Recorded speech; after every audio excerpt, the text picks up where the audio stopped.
நமஸ்காரம். Welcome to Saradha சமையல். நான் சாரதா. இன்றைக்கி சாரதா சமையலில் நம்ம பார்க்க போகிறது ஒரு பெசரட்டு வெரைட்டி. இது கொஞ்சம் டிஃப்ரெண்ட்டானது. நம்ம பெசரட்டுனா முழு பயிரில் பண்ணுறது. இது பருப்பில் பண்ண போகிறோம். வாங்க அதுக்கு தேவையான பொருட்களை பார்க்கலாம். பெசரட்டு பண்ணுறதுக்கு தேவையான பொருட்கள் பைத்தம்பருப்பு. நாங்கள் பெசரப்பப்பு அப்படின்னும், அதை வச்சு பெசரு அப்படின்னா பயிருன்னு அர்த்தம். அதில் பயிரில் தோல் இருக்கும். தோல் இருந்து அரைச்சா அதுக்கு நம்ம அதுவே கிறிஸ்பியாக வந்துடும்.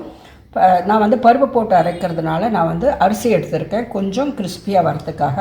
இதோட அளவு எப்படின்னா 2 கப்பு அரிசி பருப்பு எடுத்துட்டா அதில் பாதி அளவு அரிசி எடுத்துக்கணும். நான் இன்றைக்கி பச்சரிசி எடுத்திருக்கேன்.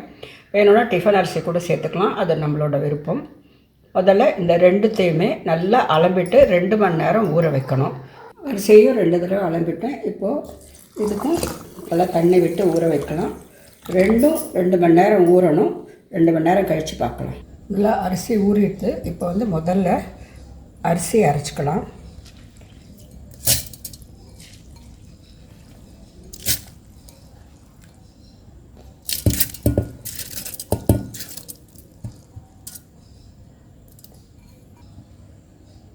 நான் பச்சை மிளகா ஒரு 5 போட்டிருக்கேன். கருவேப்பிலை கொஞ்சம்.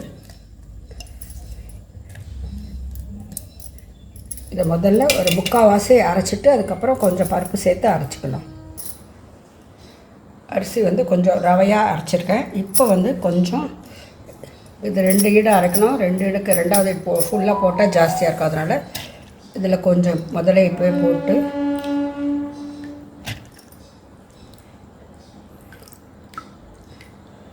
நிறைய தண்ணி விடக்கூடாது, கொஞ்சம் கெட்டியாக தான் அரைக்கணும்.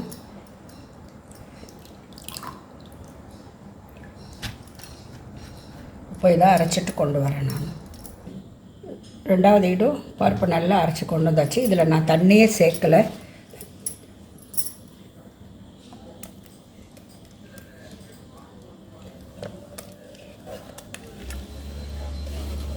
நான் ஒரு தோசை தவா போட்டு கொஞ்சமாக எண்ணெய் விட்டு நல்லா ஸ்ப்ரெட் பண்ணி எண்ணெயெல்லாம் துடைச்சிட்டேன். இப்போ நம்ம இந்த பெசரட்டு ஆக்கலாம். தவா நல்லா சூடாக இருக்கணும்.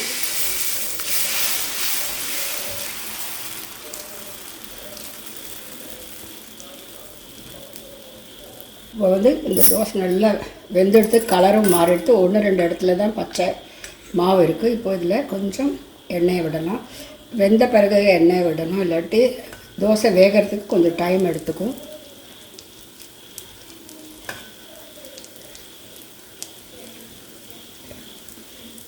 இந்த பெசரட்டை ஊற வச்சு அரைச்ச உடனே பண்ணலாம், புளிக்க வேண்டிய அவசியமே இல்லை.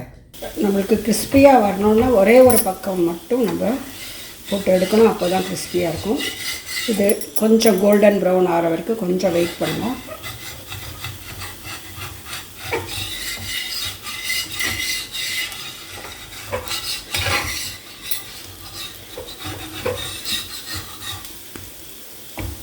பெசரட்டு நல்லா கோல்டன் ப்ரௌன் ஆகிடுச்சு. இப்போ இதை எடுத்துடலாம்.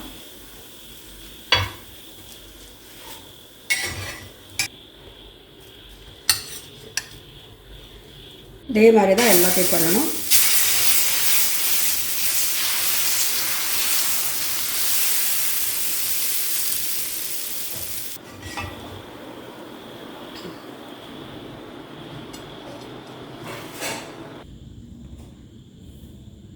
இந்த பெசரட்டு பைத்தம்பருப்பு தோசைக்கு நல்ல காம்பினேஷனாக நான் மிளகாப்பொடி சூப்பர் காம்பினேஷன். அப்புறம் நான் தேங்காய் சட்னி கொஞ்சம் நிறைய கொத்தமல்லி போட்டு அரைச்சிருக்கேன். இதுவும் ரொம்ப நல்ல காம்பினேஷன். கொஞ்சம் இதில் வெல்லம் கூட சேர்த்து சாப்பிடலாம், சூப்பராக இருக்கும். இது இதில் நம்ம வெங்காயம் வேணால் கூட போட்டுக்கலாம். மேலே தோசை வார்த்துட்டு மேலே போடலாம், இல்லாட்டி அரைக்கும் போதே கூட சேர்த்து பண்ணலாம், சூப்பராக இருக்கும். நீங்கள் உங்களுக்கு பிடிச்ச விதத்தில் நீங்கள் காம்பினேஷன் கொஞ்சம் மாற்றிக்கலாம்.